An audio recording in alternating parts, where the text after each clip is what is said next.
The following is rated not safe for work. It contains strong language, adult situations, and lots of spoilers. Discretion is advised. In the criminal justice system, cinematic-based offenses are considered especially heinous. The dedicated attorneys who investigate these villainous films are members of an elite squad known as the Reels of Justice. These are their stories.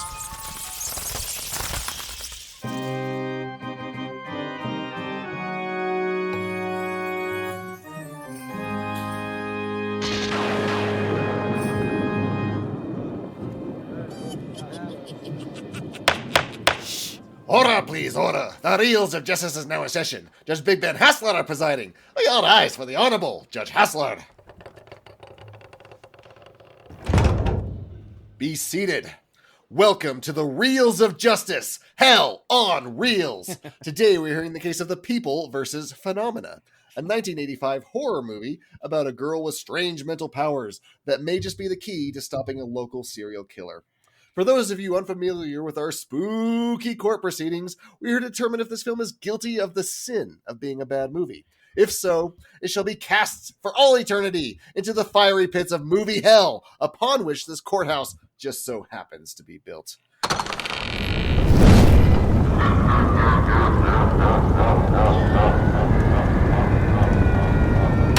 Mr. Ray Auger, you think Phenomena... Well, the gates are closed. I'm sweating already. Mr. Ray Auger, yes, you think Phenomena is not phenomenal.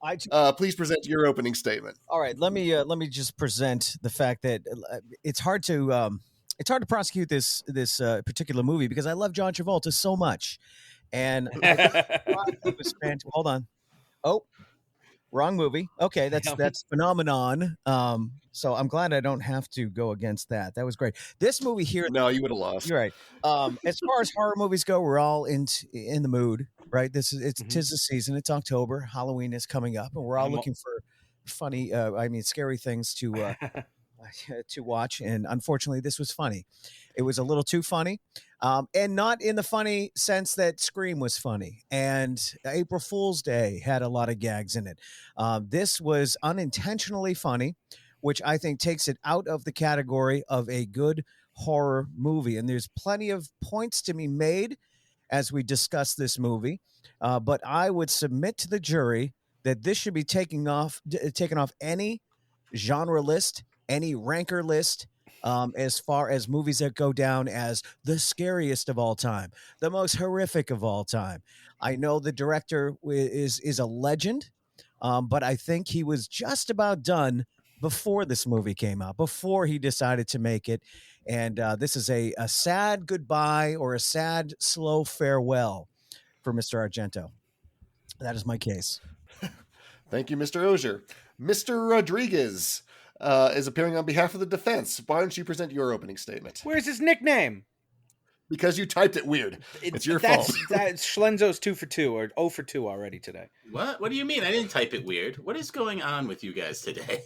You said thank you, Mr. Rodriguez, instead of Mr. Auger. Mr. Rodriguez, present your opening statement. He gets a nickname. Give him his nickname. Something that is not appreciated in the modern media marketplace is weirdness. Everything has become so safe and homogenized and overly calculated that it has become suffocating. Thankfully, we have directors like Dario Argento who traffic in weirdness, who defiantly tell the money-granting suits of the world, "Fuck off, my vision is bizarre and I won't apologize for it." How can you not love a movie with Donald Pleasance as a wheelchair-bound bug enthusiast with a chimpanzee helper? Or Jennifer Connelly as a 15-year-old girl with a psychic connection to insects trying to solve a series of giallo murders? Or the aforementioned chimpanzee wielding a razor and essentially solving the case by itself? Or a mutant deformed little kid who tries to kill Jennifer Connelly with a spear only to be thwarted when she summons a swarm of flies to come to her defense? And all of this comes with Argento's palpable sense of mood and composition and mise en scène, a command of everything that is at his disposal, knowing how to prod the audience into something as beautiful as it is bizarre. This is not Argento's best film, nor is it his best film of the 1980s, but lesser Argento is still Argento, goddammit, and Phenomena delivers everything you would want from this kind of movie. Thank you, case dismissed. Not quite yet. All right, I'll give you your nickname. Thank you. Why don't you call your insects? Go on, call Mr. Ryan Luis Rodriguez, since they want it so bad. They're literally typing it in front of my eyes. Mr. Auger, please present your first exhibit in prosecution of the film. Well, my first exhibit would be the film. Good place to start. All right, Mr. Rodriguez. I kid, of course. Argento has plenty of great films behind him. He got lazy in the 80s, obviously. I would submit the acting for one. Donald Pleasance in a wheelchair. They wouldn't even let the man walk around. Did they save a buck? Maybe they did. He refused. Only perform if he could sit down the entire time. Who doesn't love a chimpanzee in a movie or a TV show? Come on, BJ and the Bear and Any Which Way But Loose, not a chimpanzee, but you catch my drift. This hated the chimp. There was nothing redeeming about the chimp. It was an angry little bugger, even though he saved the day. Spoiler alert. I didn't like the fact that he's running around with knives, and that is a case to cage an animal. And that's it. The end wasn't the first time this animal was carrying a sharp object, which is a concern. So there's nothing fun. There's nothing fancy free about a chimpanzee running around saving the day. I was mad at the thing at the end of the movie. So I don't think that vehicle was helpful at all in making this. Look, a monkey in a movie. I like this movie. Most cases, yes. This case, no, ruined it. Mr. Rodriguez, does this point make a monkey out of you?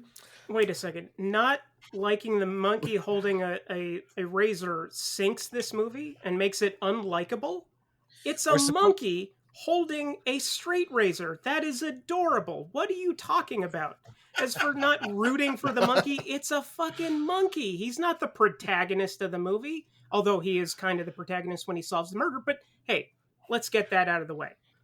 I don't understand how having a monkey in a movie and having him holding a straight razor is enough to sink a film.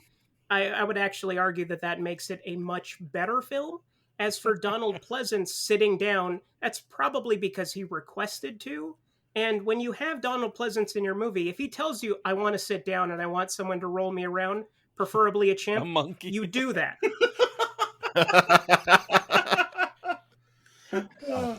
Certainly no argument there as far as the brilliance of Mr. Pleasance.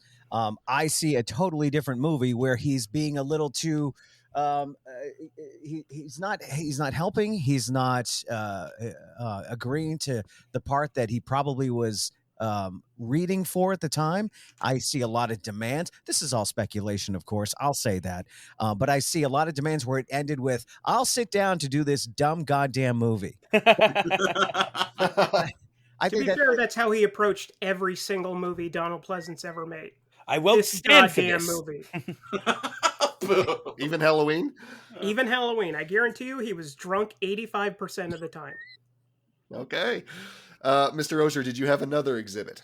My exhibit would be the acting. Donald Pleasance, as brilliant as he is as an actor, he was the shining point of this movie, and that is it. Even a young Jennifer Connelly, who I adore in her later work, career opportunities. It's hard to watch the movie of a 14-year-old Jennifer O'Connell. What's her name? God damn it. Connelly. Jennifer Connelly. Or O'Connell, if you prefer. Sure. And not thinking about her future role in career opportunities on the hobby horse. That was a difficult moment. I don't want to have to go back and watch her earlier work, and maybe her being in that movie at the time was maybe that would win her horror awards, but it doesn't hold up well in 2022 after seeing the progression of Jennifer Connelly. So not knowing is not their fault, but today it has to go away. Mr. Rodriguez, was this her first role, and is there too much on her shoulders? It was her first film role. She immediately made Labyrinth right after this. which was arguably the bigger bombshell of a performance. But the acting is, in typical Argento fashion, is very stilted. It's very dreamlike. You're not really supposed to have a rooting in reality. So by doing that, you're by enjoy not the performances. Yeah. I mean, objection. My apologies. No, Continue. go ahead. I Get guess some control here, Judge. order in my court. I guess, Mr. Rodriguez, you may proceed. The performance is not being enjoyable. That just means that you're not on its wavelength. It's not exactly beckoning you to come in direction of where it's going. The performances are supposed to be stilted. They're supposed to be a little nonsensical. They're supposed to be a little bizarre so that you actually have to take yourself and put it into the situation. And there will be no more outbursts like that in my courtroom, Mr. Auger. That was not me. That wasn't Ray. Yes, it was. It's the juror. To purposely You're on thin ice, Mr. Maynard. to purposely act like you are not acting is a skill. I believe that these actors were pulled off the street, perhaps community theater, and put into a role they weren't ready for, including Miss Connolly or O'Connor. Or Donnelly. Connolly? Okay. Donnelly, as you said first. So that is my argument as far as the acting goes. We've seen movies, the James Franco movie about the horrible actor there. The Room. Was it The Room, I believe? Or Disaster Artist. Yes. Yes. The Disaster Artist was the The film. Disaster Artist. That's right. That is a brilliant role, acting as if you cannot act. These people, these actors, quote unquote actors, were just bad actors. I rest my case on that point. You're resting that early? No further exhibits? No further exhibits as far as the acting goes. Donald Pleasant. But do you have any Sure, other exhibits in the film as a whole before we pass it? I'll give the horror a plus. I'll put that in the plus category. The gore, although a little overdone. I think if you hit pause once, let's take the monkey for example, stabbing the woman at the end of the movie. There is actually nothing but what she came with as far as gore and special effects. I did not see any slicing or dicing. And I think that is poor filmmaking when you can't add a couple slashes as far as special effects go. Poor filmmaking to not have a monkey with a straight razor actually slash at somebody. I don't know if that's poor filmmaking so much as just general prudence, but okay, let's go there. It's a choice either way. When you're showing the horror, when you're showing the gore, there should be a few slashes. We're not talking about the act of slashing the character. We are talking about the special effects that come with the slashing. You have a close-up of the protagonist at the end. You have a close-up of her face, which is already mangled, but I saw no slashes as the monkey attempted to dig into her skin with a straight razor, by the way. So would you prefer that a consummate stunt professional put his arm into a monkey suit and then slashed at her? Would that be more your style? Yeah. That's how you make movies. Nobody would do that ever.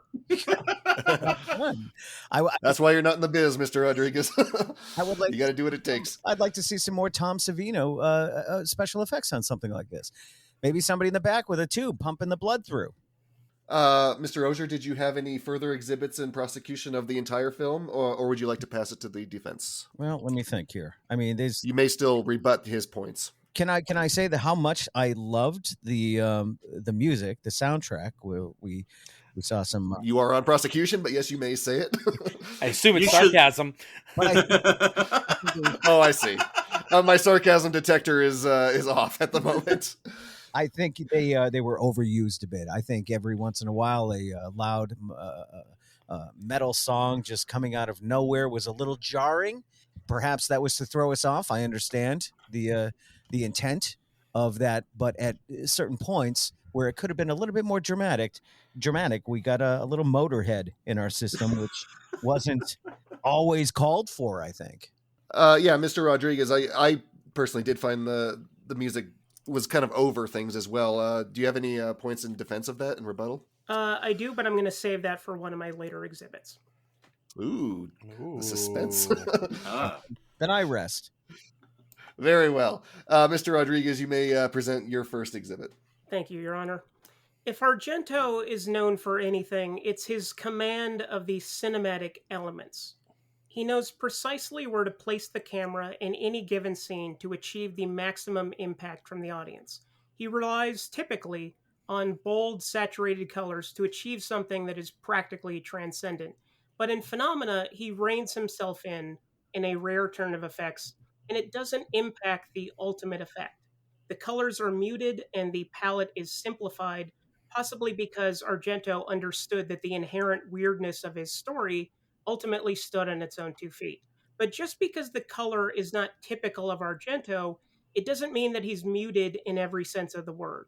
The way he photographs the razor in the hands of the chimpanzee helper fetishizes the weapons in ways that the director had never attempted. And this is the guy who practically reinvented the giallo. The constant close-ups of insects, from flies to bees to ladybugs, we even get ladybug vision in this film, to maggots, couldn't have possibly been macro photography purely out of budgetary concerns, but they look amazing and detailed regardless. The roving, sweeping camera work is beautiful to behold, as is expected from Argento. In Phenomena, we're in the hands of the master, and there is no more unsafe place to be. Mr. Auger, what did you think of the sweeping camera effects? Does that replace the budgetary issues that they had for the slasher effects? First of all, I don't know if he was really defending the movie in that statement at all. I think he was. You got to speak Ryan, though. I'm a little lost there. I think the fact that Argento wasn't being Argento was a little disturbing. When you want to experience an Argento movie, you want to experience an Argento movie. I don't know if the budget was too small. I don't know what the budget was, but if the man is a genius, as people have quoted him to be, he would have figured out how to get a little bit more color and not just blue through the entire movie. I didn't enjoy the blue. I didn't enjoy the shadowing effects. I thought that this was lazy filmmaking on Argento's part. He's better than this. He could have been better than this. He should have been better than this. What about ladybug vision? Ladybugs in their natural element are amazing. I don't need a documentary about ladybugs. I can watch that on National Geographic if I want. I think that it was a little bit overused. I think the insects, knowing that she is connecting with the insects, is enough. We don't need to. Let's do a 3-minute pan shot on the maggots and teach kids who may be watching this about the joys of nature. I didn't know where we were going with that. Okay. Mr. Rodriguez, proceed to your next exhibit, please. Something that Argento is known for, aside from the dynamite aesthetics, is his command of mood. He knows how to select his collaborators, namely a musical score from Goblin, who composed all of Argento's best films, and they do not disappoint here. It's filled with spooky synths and electric guitar and punk percussion, even utilizing needle drops from Iron Maiden and Motorhead, which were mentioned earlier. And even if it feels incongruous in the moment, it will stick in your head for days on end, and that is the purest sense of accomplishment. Italian films and most foreign films... Hey, Mr. Maynard. Can I control yourself, sir. They yes, used to be shot without sync sound, meaning that there were no microphones on set because the locations were typically too noisy to achieve a clean audio track. So they usually hired actors who spoke a variety of languages, from English to Italian to German to French, and allowed those actors to speak in their own tongue in a Tower of Babel fashion. And the effect can be discombobulating, which actually works in Argento's favor here.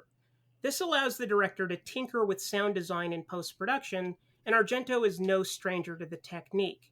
The ominous wind whooshing through many scenes enhances the spookiness, or rather, spookiness, and puts the audience I'm voting for Ryan. Puts the audience on edge in a way that I have to absolutely applaud.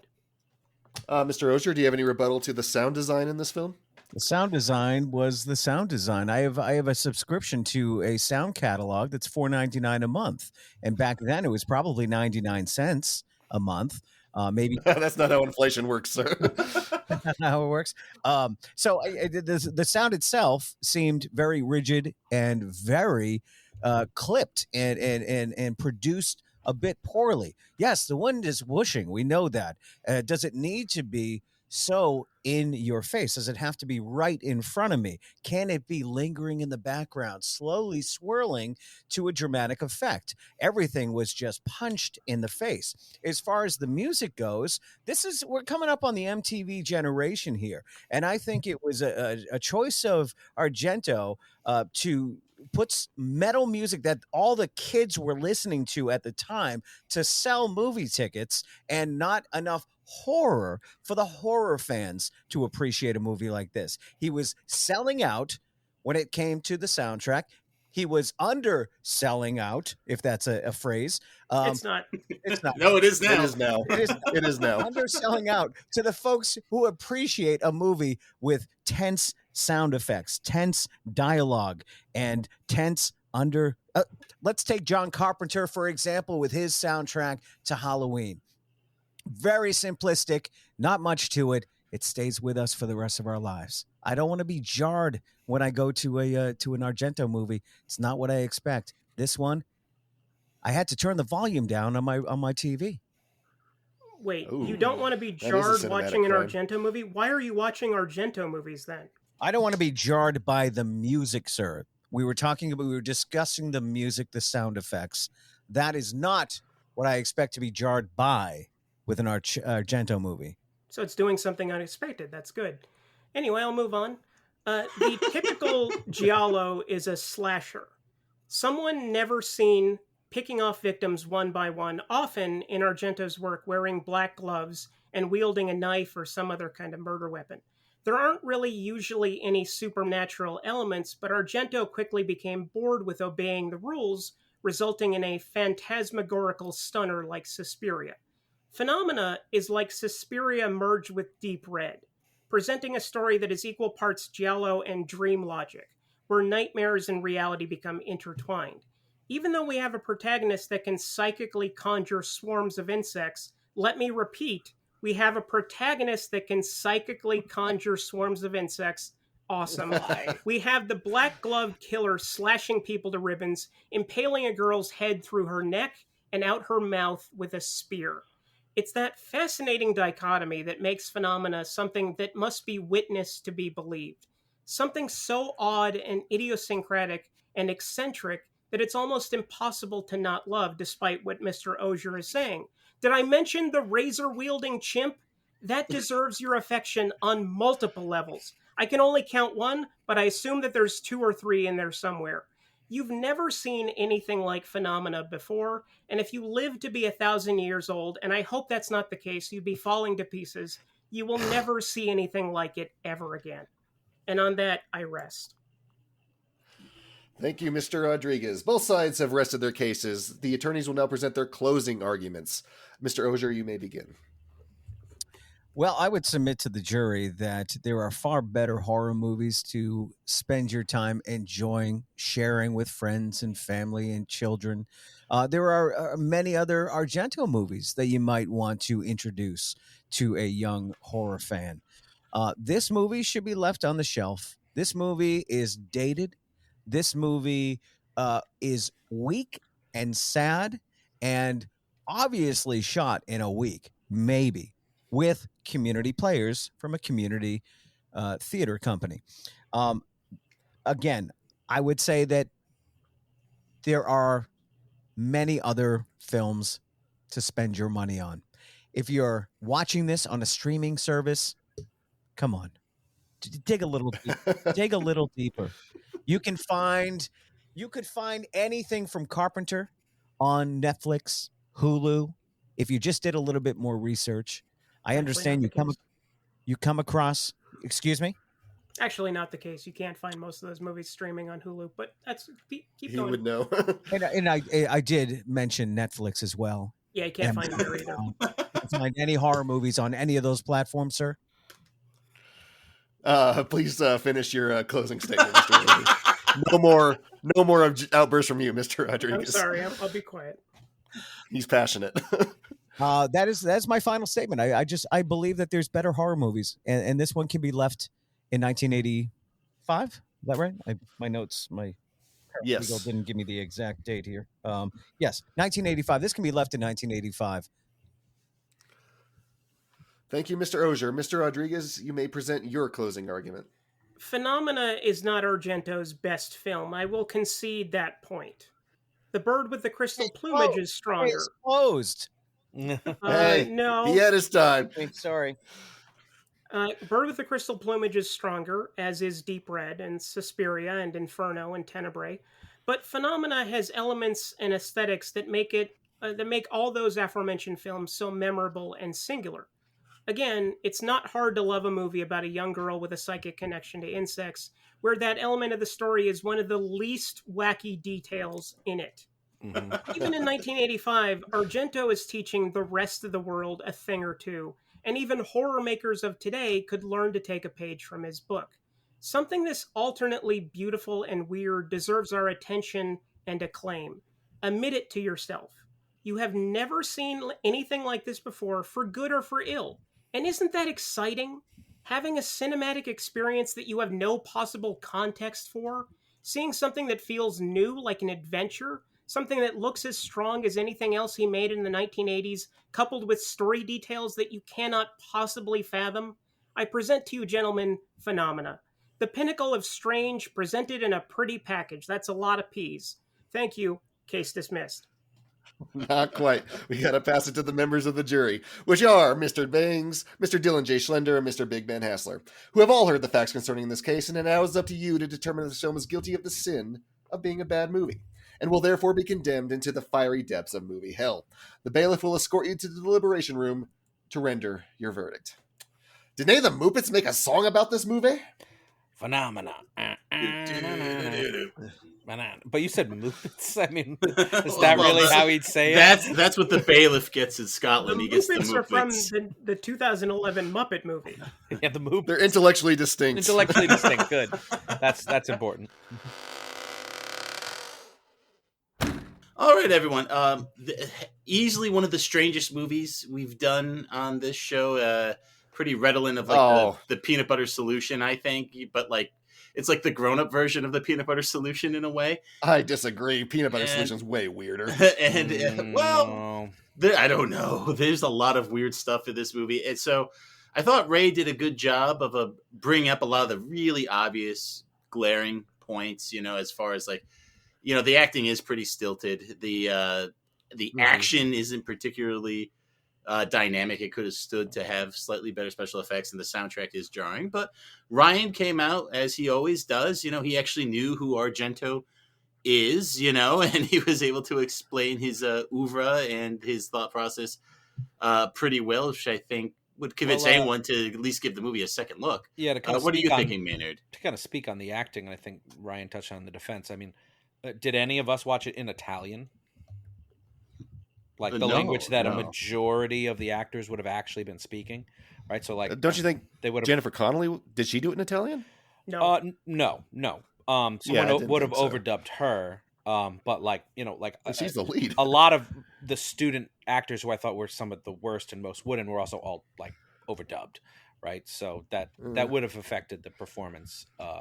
Well, that still affects your perception of the movie, though, right? I mean, even if there's an excuse for it, it still comes across to you this way as being, well, that's a weird way to say that. I would say it's still a negative. But don't. How many times do the Godzilla dub movies get hit for bad acting when in fact? Well, if you were judging the original Godzilla films in Japanese versus the dubbed versions, I think you would find the dubbed versions a bit more guilty. Yeah, but at least that's exactly my point, Ben. That's exactly my point. The Godzilla movies, so at least the guys are moving around and being dynamic, and this one they're kind of just standing around saying their lines. I'm strictly talking about performances. I'm also talking about performance. But you're talking about the language barrier. I'm saying there's still moving. and that affects that can affect the quality of the performance a bit. So, the thing I'm surprised we didn't really go into in depths, which to me would have been the strongest point, is the plot. we never even got into really the identity of the killer, who seems to be the deformed boy who we kind of got mentioned in passing, but also working in cahoots with his mother, who is like this small background character in the beginning of the movie that suddenly is supposed to be this twist reveal, and you're like, I barely remember her from her first scene, and this is the killer. Like, this is our killer. And just the problem with this movie is it's like 3 movies mashed together. Ryan framed it very well. He only talked about what he wanted to talk about, which is psychic girl with bug powers tries to catch a serial killer. That's a fine movie, right? Add into the fact that Donald Pleasance is helping her and he's wheelchair bound and he has an assistant chimp. Now you start getting weird. But then add into the fact that, like, the killer is secretly a deformed little boy who manages to break out of his shackles every other day to kill someone and then comes back home to get shackled back in. I thought that too. Add in the fact that we repeatedly talk about Paul Corvino 15 or 20 times throughout this movie, and he's not even a character, and we keep talking about Paul Corvino over and over and over. He's a famous American actor. Right. I can't wait to meet this Paul Corvino guy. He's not in the movie. And then the chimp coming in at the end to stab, like, she had to take a bus out there. How did the chimp get there? Cross country? Did it run? Did chimps? It swung from the vines. Do chimps have olfactory senses far enough to chase this killer down the entire time? There's that mini kidnapping that almost happens in the middle of the movie where they're sleepwalking. I forgot that she sleepwalks in this movie. It doesn't go anywhere except for her to be able to literally witness a killing right in front of her, and she could have just like looked out the window to get fresh air or something. Or she could have dreamt it because she's psychic, but instead she literally sleepwalks. Yeah, she could have seen a bug see it or something. She sleepwalks right to the murder, and then she gets picked up by 2 dudes on the middle of the road who then try to assault her sexually. She gets thrown out of the car right into Donald Pleasance's house. That's how she meets Donald Pleasance. Is she's being kidnapped and thrown out of a car. And that was Argento's way to connect those 2 characters. And then, I mean, the soundtrack was touched on, but like, Iron Maiden's Flash of the Blade plays twice, and in neither scene is appropriate. Like, she's trying to climb through a window and reach for a phone through one, and the high tempo of Iron Maiden doesn't match at all. And again, that could be a language barrier. I don't know if Iron Maiden and Motorhead were supposed to be in the original Italian versions, or that's just like what they could afford to slap onto the American one. I hope it's that. Because it's a baffling choice. The other one she's running, and she's not running even close to the beat of Iron Maiden's Flash of the Blade. So it's so incongruous. Like, to me, this movie's much more insane than Peanut Butter Solution. At least that was for kids. Like, adults. That's what I said. Yeah, adults are supposed to take this seriously. Yeah, because kids love weird stuff. But anyway, now I have a hard time weighing that because we didn't really hear that in the case. Well, you heard the music points and stuff. What are you thinking about here, Ben? I do think that the film feels very cobbled together. You can tell that it was like shot within a week or whatever it was. You can tell the budget is low, and you can tell that, like, from an anthropological perspective, you can see what Argento does if you've seen films like Suspiria and Tenebrae that makes it interesting, but this seems like he's a little bit more going in a different direction, so you can sort of study it from that perspective, but it also, I don't know that it adds up, because you're right, the music just is jarring every time, except for Goblin's thing where she is sleepwalking. That's a good song. Yeah, that's fine. Everything else, no. It's the 2 instances of Iron Maiden and the Motorhead. Like, those are what's really weird and completely take you out of that whole scene. Oh, remember, she gets taken home to that mother's, it's the teacher's house, and the teacher, like, says she has a deformed son, she goes into a room and knocks over a mannequin and like doesn't think anything's weird. Like, leave, get out of there. And then the teacher tries to give her pills and she agrees to take the pills. Yes, and then she gets poisoned and like opens the door for her. What are you doing? And then she decides she's going to puke up the pills. And it's like, why didn't you run out of here long ago? Oh, and remember Donald Pleasance gives her a fly who's going to lead her to dead bodies, as if this fly knows where these specific dead bodies are, as if it wouldn't go to any dead bodies in the whole world. I was okay with that. That was just weird enough for me. I mean, that might have just fit in. Oh, and remember Paul Corvino's lawyer? He knows the area. He finally shows up at the end of the movie after multiple cuts to him on his way, and he's out of the car in 2 seconds, and his head gets cut off by like a blunt, like a piece of baking sheet shrapnel. It's basically a baking sheet, which is sharp enough to cut his head off in a clean swipe. But once it's pressed down on Jennifer Connelly's throat, like maybe just gives her a little scratch. Oh my God. Like, to me, this movie's just cocaine in cinema. Like, because nobody who isn't coked out of their mind could have possibly thought that all this slapped into a cohesive film. All right. Well, Maynard, you clearly have a lot of passion here, so I'm going to ask you, how do you feel about locking in? I want Big Ben to lock in. Why do I have to lock in? Because I said it's like a submarine. We're launching our missiles. We got to turn our keys at the same time. all right. We're gonna say it at the count of 3, 2, 1. Guilty. I can't believe you fell for that, Big Ben. No, I knew I was going to do it. I just decided to play into it. Oldest trick in the book. I do feel it's very cobbled together. And I do think that, like, I do agree with a lot of Mr. Rodriguez's points, but that's the way that I appreciate this film, is like sort of as a study of Argento. And like, if everyone were watching this film, it would be like, you know, along with his other films. It would be more clinical, you mean? Like, you wouldn't watch it just to enjoy it, yeah. You'd be triaging it, yes. So, yes.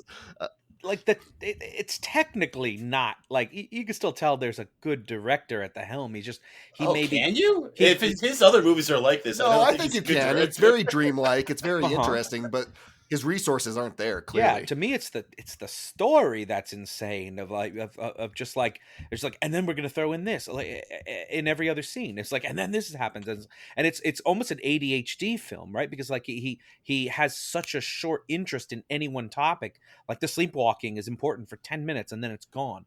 And doesn't matter anymore. Like, there's the mean headmistress of the school that never goes anywhere. Like, she ties her into shock therapy, and it goes nowhere later in the film at all. Man, the shock therapy didn't even give her different powers.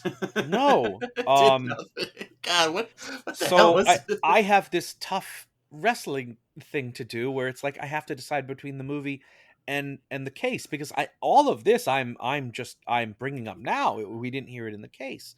Some of the stuff in the case. Well, we did hear about the music being jarring and the blood being lacking and not the egg not making scene. any sense. And the monkey with the razor more than we should have on both sides. Yeah. No, the monkey with the razor it's the cherry on top. Like, the fact that the Deus Ex Machina comes out at the end and like happened to have the razor the whole time, all the way across town.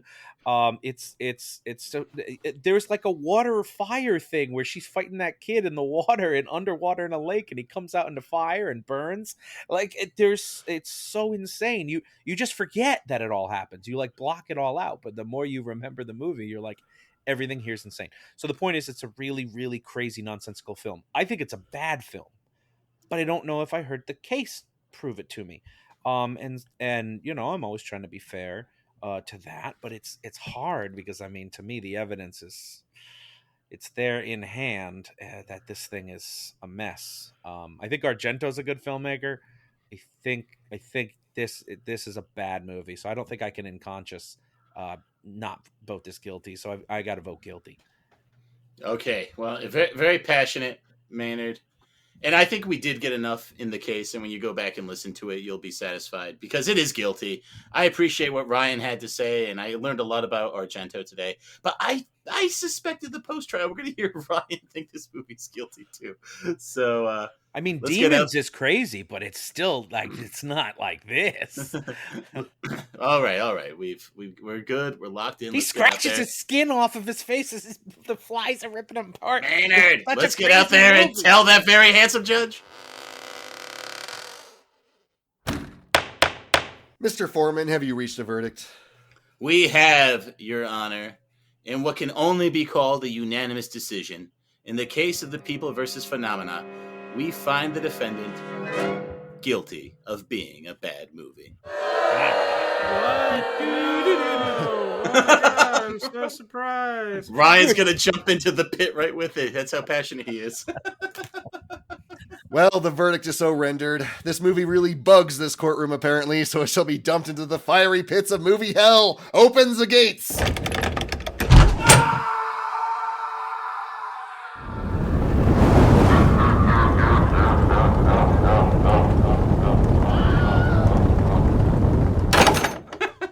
Oh God, it's so hot though. God. Oh man, we've been opening them a lot this season, boys. It's Yeah, really getting our money's we worth. have. That's good. Oh, and remember the monkeys flying a kite at night. Okay, we're gonna have to cut It's it. over. Of course it's over. Hey, it's Dario Argento. I'm an Italian filmmaker. I direct many movies with the monkey. Hey, Ray Auger, what do you think of the jury's verdict? I'm happy, and I got to be honest with you. I watched it recently for the first time. I'm not an Argento fan. I respect anybody that does what they do. I really do. I'm just not into his movies. I was having more fun. I work at a radio station. I handle the website. We have an obituary section.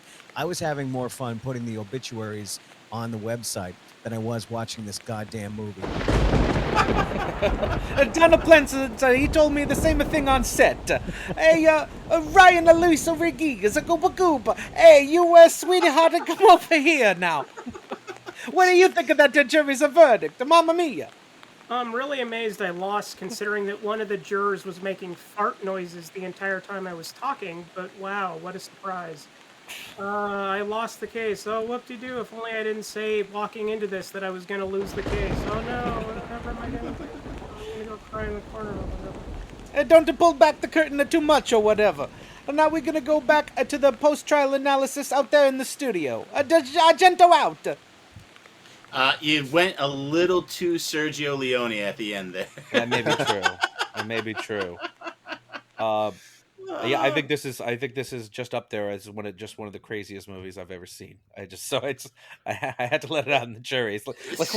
You were so pent up. I mean, this is like one of those weird ass bad movies that you should see just because you probably don't believe us. All the stuff we said was true. Yeah, so I mean, I watched Ray. I watched this movie kind of on a lark, like maybe 6 months ago, and like it was so insane. I kind of fell down the rabbit hole of like researching it, and then the next morning, like I had to wake up and tell Schlenzo like basically every plot detail of this movie, like point for point. Like they keep talking about his father, Paul Corvino. He's not even in the movie. Like you guys know that it was supposed to be Al Pacino.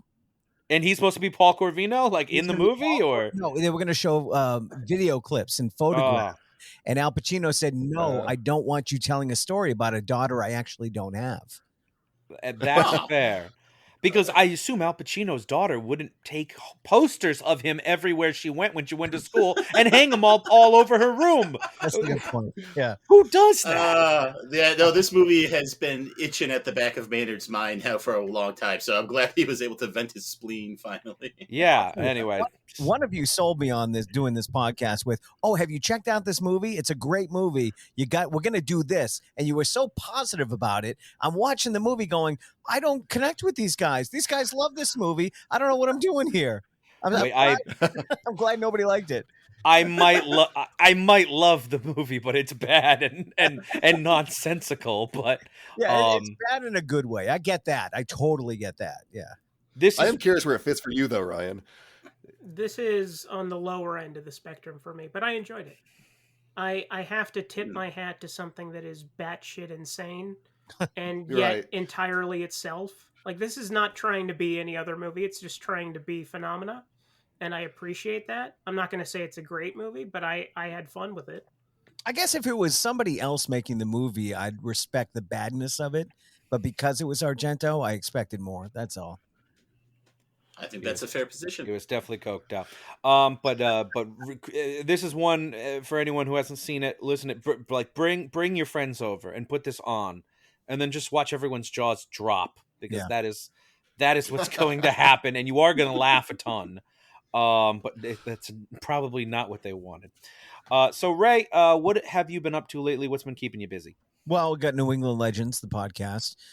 Jeff and I are celebrating just over 5 years, which is pretty amazing. And congrats! Thank you. It's weird. We record on Tuesdays, just the two of us in my basement, and then I go out and people say, "Oh, we listen to your podcast," and it's still surreal. And I'm always happy when I hear somebody listens to it and enjoys it.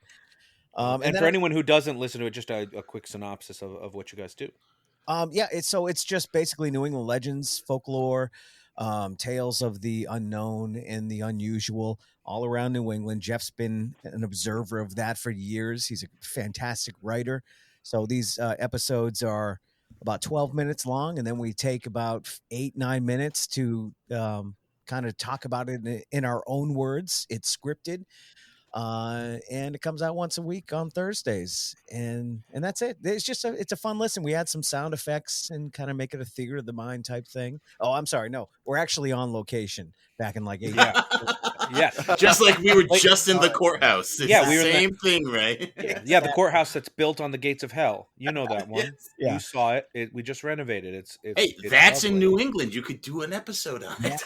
Yeah. Would you say what recently is like the New England legend that kind of sticks with you? Like, it was one of the real cool ones. Well, we talk about last year, or a couple of years ago, we were at the Lizzie Borden house. Our Halloween episodes are fun because they're live. We were at the Conjuring house one year, the Lizzie Borden house the next year, and then last year we did a radio play from like the 40s.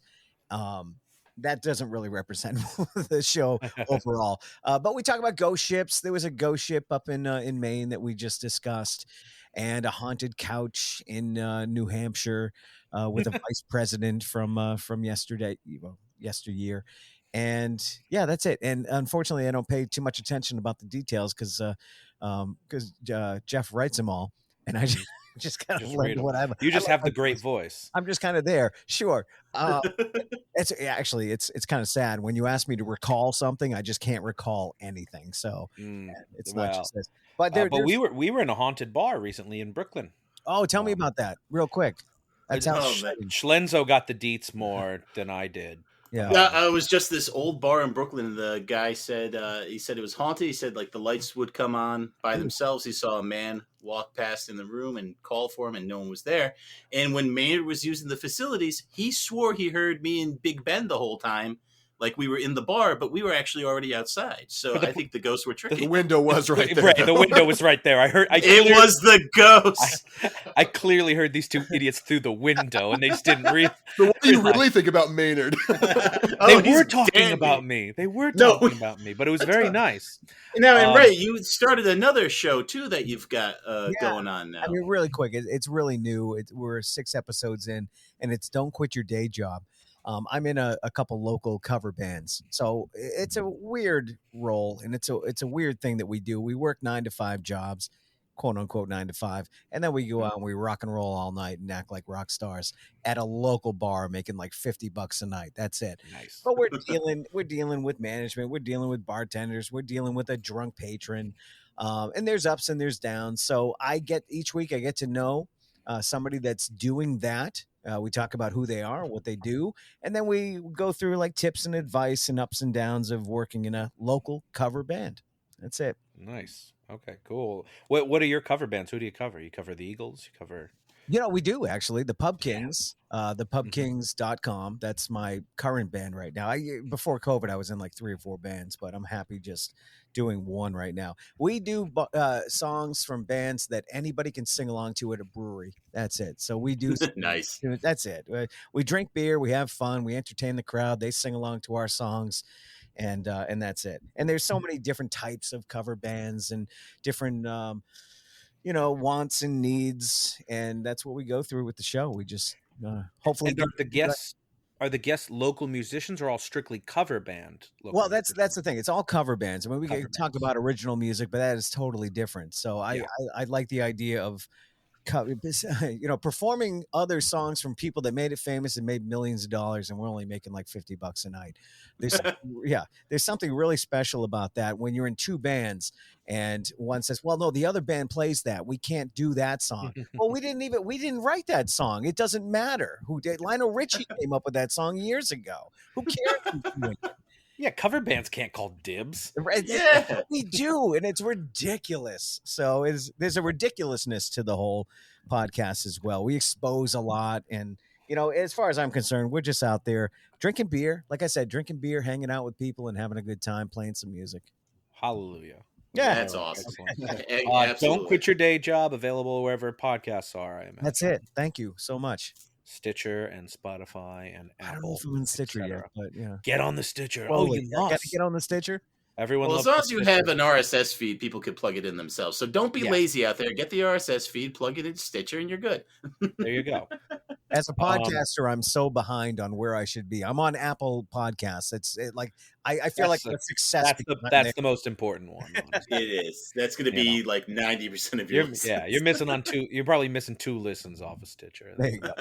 It's real small. But pretty cool. Now, we always ask for recommendations from our guests for a movie that you think people should see. Since it's spooky season, we're looking for a horror movie, spooky movie, eerie movie, creepy movie, whatever, what has you. So what is your heck-amendation? Me? I'll go first. Yes, okay. yes. The new Halloween series, I've been enjoying that. I just introduced Halloween to my 14-year-old son. So we watched that last year, and then we watched the 2018, and then Halloween Kills, and then Halloween Ends with his broadcast now. As of this taping, it comes out tomorrow.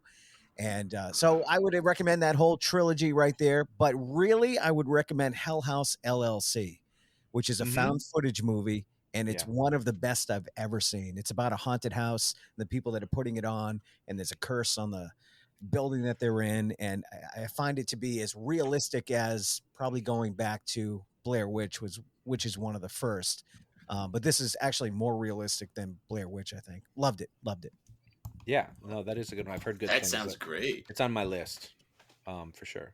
Now, Ryan, you were on defense, so what is your heckamentation? I was trying to think about which Argento movie to heckamend this week, and I cycled through some of the titles that I mentioned in my closing. Bird with the Crystal Plumage, Deep Red, Suspiria, Inferno, but I ultimately decided on my second favorite Argento film after Suspiria, 1982's Tenebrae. It's a giallo, just like most of Argento's first 2 decades of work, but it's genuinely unusual and aesthetically lovely, presenting a couple of sustained sequences that stand out not only of some of Argento's best work, but some of the best work of the entire 1980s. It is striking and colorful and so incredibly tense and influential. Brian De Palma stole from this film multiple times throughout the 80s and 90s, and it actually deals head-on with the perceived misogyny of the subgenre, and most importantly, it features John fucking Saxon. Tenebrae is currently streaming on Shudder. All right, great recommendation. Heckamentation. And, yes, of course. There's always room for giallo. Boo! You hear that sound? That's me laughing. I knew it. That's exactly it. Yeah, that silence. That's me laughing. Big Bun, you were the judge, so what is your heckamentation?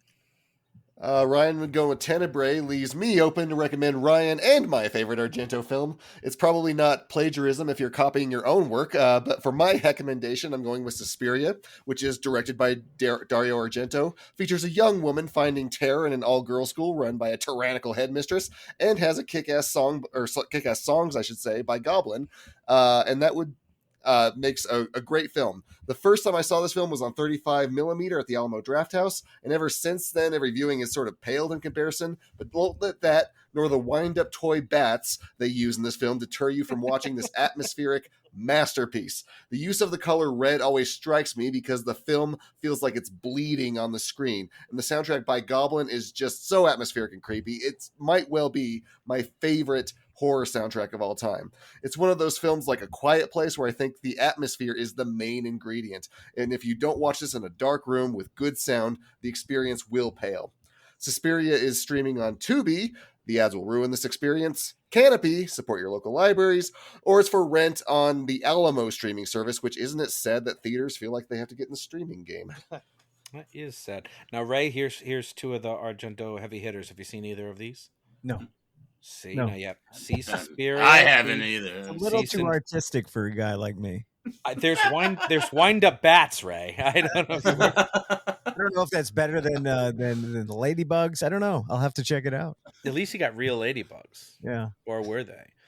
Ooh. Yeah. But But we you had can't. some coffee grounds in there, so But you can't Wasn't use real bats, Ben. You can't use them. Remember they had to explain that to Nicolas Cage on Vampire's Kiss. Yeah, real bats don't look like bats on the film. Yeah, you have to paint swallows. They photograph like buttons. Exactly. So anyway, two excellent recommendations. Now for something completely different. Dylan, what have you got for us? Thank you very much, Maynard. Well, boys, let me tell you about an hour and 15 minutes I'll never get back. Moon of the Blood Beast. This was released in 2019, directed by Dustin Ferguson, a director whom is getting compared to Roger Corman. Is that favorable? Unfavorable? I don't know, but not everyone can direct over 120 movies. Well, maybe you can. Moon of the Blood Beast has made me supremely confident in not only my own filmmaking ability, but the ability of literally anyone who can hold a camera. See, just follow this formula. Have 2 locations. Have 10 people run away from the camera at various points in the movie, and then show them laid out with fake blood on them. Pick up a mask at the Halloween store for the big monster reveal, and there's your movie. But wait, Dylan, I hear you saying, Maynard. That only covers maybe an hour. Oh, my friends, just grab a movie from the public domain and show us one of your characters watching it.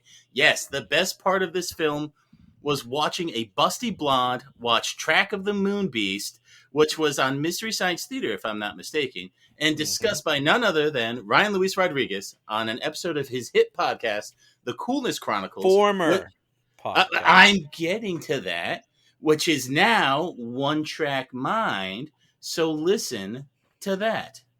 Now, how busty a blonde? Not even that busty. I mean, no, it's You oversold it. you could barely call this a movie. Like, it's literally the same forest path that like 10 different people run down. The monster kills him. It is just a rubber Halloween mask. And like the sheriff turns out to be the secret bad guy at the end, but it's like, who cares? I mean, I don't feel bad for you. You keep tracking these things down. I mean, hey, that's what this year, this is about recommendations that no one has seen, and for good reason. First off, the fact that you've missed calling them hack-emendations at this point. Wow. Okay. It was right there. All right, right there. Stop everything. We're going back to the top of the case. We're Ray, not. get your notes We're again. not. And We're just, this is, you're really coming off as a poser. There, I said a it. poser? Oh, that's been eating at you. Hey, man. Well, hey, I It's have been to. eating at me for 2 whole weeks. By the time this airs, 3 weeks. possibly. So I'll send us on home. Our film this week was a weird one, and for that reason, so is my heckmendation, 1974's Les Demoniacs. This film is defined as an erotic horror, but I challenge that because it's really a supernatural rape revenge. So this is your trigger warning. If depictions of sexual violence make you uncomfortable, absolutely don't see this film. It tells the story of 2 young women who are intentionally shipwrecked on a haunted island by 4 cruel sailors who violently assault them. The young women's spirits must then elicit assistance from a supernatural being, very possibly the devil himself, to extract their revenge. This film is directed by Jean Rollin, an infamous French director and even more infamous pervert, who would go on to direct various pornographic films under assumed names. However, that shouldn't lead you to believe his mainstream films are somehow classier. Almost every decision made in this film is baffling and unnecessary and spectacularly amoral, and I watched most of it with my jaw on the floor and adored every minute of it. if you're as sick as I am and you want to check it out, Les Demoniacs does have a Blu-ray release, but much to my surprise, it also appears to be streaming on Canopy. Support your local library. Certainly one way to support them. My goodness. Yeah, absolutely. Well, it's an important piece of art to see, Dylan. It's just clearly, it's just like Moon of the Blood Beast. It's just despicable. I am way too mainstream for you guys. Jesus. Oh no, we're digging deep for these ones. You're fine. Jurassic Park at one point and Space 2001. I have no trouble going obvious. Yeah. Everyone's got a different style and stuff. So you should hear all about all the Charlie Bronson movies I normally recommend, Ray. Right. Those are the real winners. Yes, exactly. But with that, we are all out of show. But we want to thank our guest Ray Auger for joining us. Thank you so much, Ray. So much fun. Hey, by the way, can I mention really quick? It's not a podcast, but it is something we stream live on it that I do every week on Monday nights, and it's Rubber Chicken Comics. It's in Bellingham, Massachusetts. And if you go to their Facebook page, we stream right on the page Monday nights. We do a top 3 list, and it's always pop culture related. And I think you and your listeners would love that show. So check that out on Monday nights on the Rubber Chicken Comics Facebook page. Absolutely. Twitter, anything we can follow on there, Yeah, thank you. All right, cool. Well, I'll try to find the Twitter. Now I gotta go find Twitter. Oh, no, but it's on Facebook. It's only on Facebook. Okay. Only on Facebook. We stream there on Facebook. So you can find the old videos of the old shows. It's a lot of fun. Just 4 or 5 of us just talking about pop culture. All right. No, that sounds great. Hell yeah. Cool. Absolutely. And of course, we got to check out Don't Quit Your Day Job. Thank you. Available everywhere, and New England Legends everywhere, and One Track Mind available everywhere. Ryan. And we hope everyone, of course, will again join us as the reels of justice keep turning. Count it. Chimps. I thought you were going to say monkeys. They guys did call them monkeys a lot. Please follow us on Twitter at Reels of Justice, Instagram Reels of Justice, and Facebook.com/Reels of Justice.